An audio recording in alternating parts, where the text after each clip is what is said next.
Welcome to Study English, IELTS preparation. I'm Margot Politis. We're going to look at articles today, indefinite articles a and an, and the definite article the. But first, let's meet an oceanographer. She's talking about using underwater devices to predict weather patterns. See if you can hear her using articles while she talks about monsoons. The monsoon gets a lot of its energy from the equatorial and subtropical Indian Oceans. Dr. Susan Widgefalls, an oceanographer from Australia's CSIRO, is hoping that by measuring the state of the Indian Ocean in those areas, scientists will be able to learn something about monsoon predictability.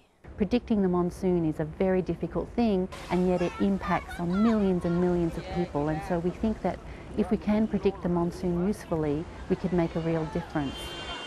We know from El Niño that it's a fully global system, so you can't just study one small part of the ocean and solve these problems. You really need a global integrated observing system, and the Argo program is the first real big ocean attempt to do that, and it's the float technology that's allowed us to even think about doing this. Using articles before nouns is one of the most difficult things about learning English. You can choose between indefinite articles, a and an, the definite article the, or no article at all. Let's start with the indefinite articles a and an.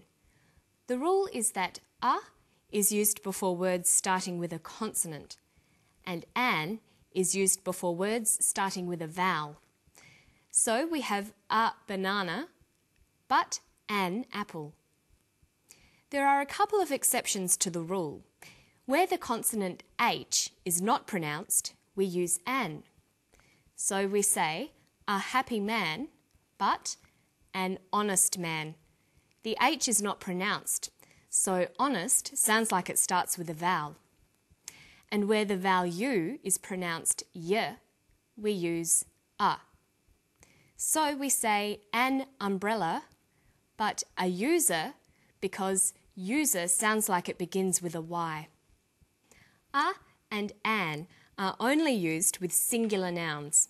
We use some with plural nouns. The indefinite articles a or an are used to refer to indefinite things, things that aren't specific. You use them when you're referring to any member of a group of things. The indefinite article does not refer to a particular thing, but one out of many possible things. If I say, I would like a banana, I just want any banana, it doesn't matter which one. Let's look at an example of indefinite articles from the clip. Predicting the monsoon is a very difficult thing, and yet it impacts on millions and millions of people, and so we think that if we can predict the monsoon usefully, we could make a real difference. She uses the indefinite article twice. She says, predicting the monsoon is a very difficult thing. There are many things that are difficult to do, and predicting the monsoon is just one of them. Secondly, she says we can make a real difference. There are many differences that can be made in the world, but she is just talking about one of them. So when do we use the definite article the or the? Well, we use it when we're referring to definite, specific things. We also use the when we're talking about one particular member of a group.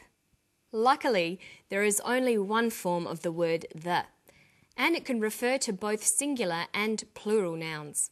We say the banana and the bananas. There is a difference in pronunciation though.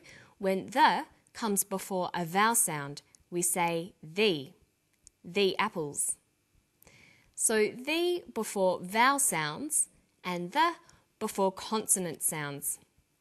Let's look at the clip again. Listen for the. You really need a global integrated observing system, and the Argo program is the first real big ocean attempt to do that, and it's the float technology that's allowed us to even think about doing this. She says the Argo program. She uses the because there is only one Argo program. It's a unique particular thing. She also says the float technology. She is talking about that particular type of float technology, not just any float technology. There was a third the. She said, the first real big ocean attempt. We use the in front of first, second, and so on because they refer to something particular or unique. There can only be one first attempt. In the same way, we use the in front of superlatives, the best example, the biggest banana, and so on, because there can only be one best or biggest of anything. Okay, so that's the major difference between definite and indefinite articles. But there are other rules as well. We use a and an with countable nouns. That is, if the noun can be counted. I ate an apple. Apples can be counted. We use the with uncountable nouns, with things that you can't count. I swam in the water. Water cannot be counted. I drank the milk. Milk cannot be counted. We also use a with counting expressions like a bottle of, a cup of, a bit of. Listen to this. The monsoon gets a lot of its energy from the equatorial and subtropical Indian Ocean. She says the monsoon gets a lot of its energy.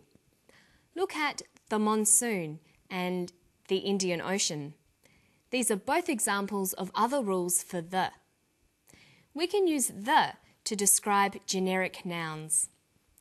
A generic noun is a noun that describes a category or type of thing. It can often be the same as using a plural noun.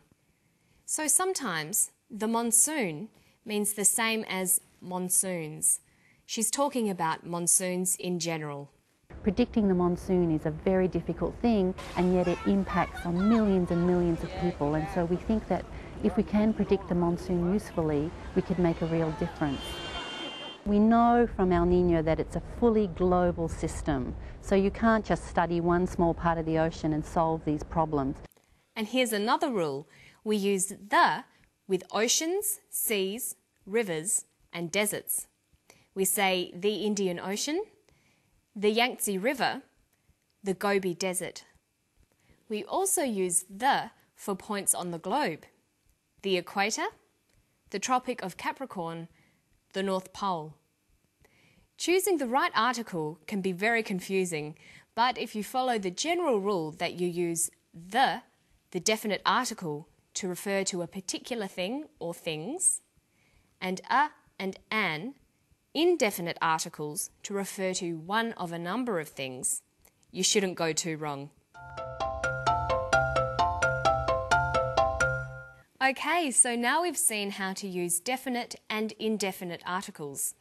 But sometimes we don't use articles at all before nouns. Let's look at when to use no article.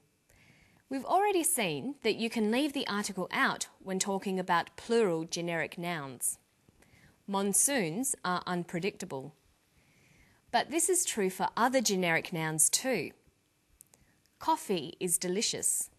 Happiness is hard to find. Balls are round. Okay, so let's look at some sentences. I would like a cake. I would like one cake, any cake. I would like the cake. I would like that particular cake. I like cakes. I like all cakes. Here, cakes with no article is generic. It refers to cakes in general, all cakes. Well, that's all for today. Don't forget to practice those articles, and I'll see you next time for Study English. Bye-bye.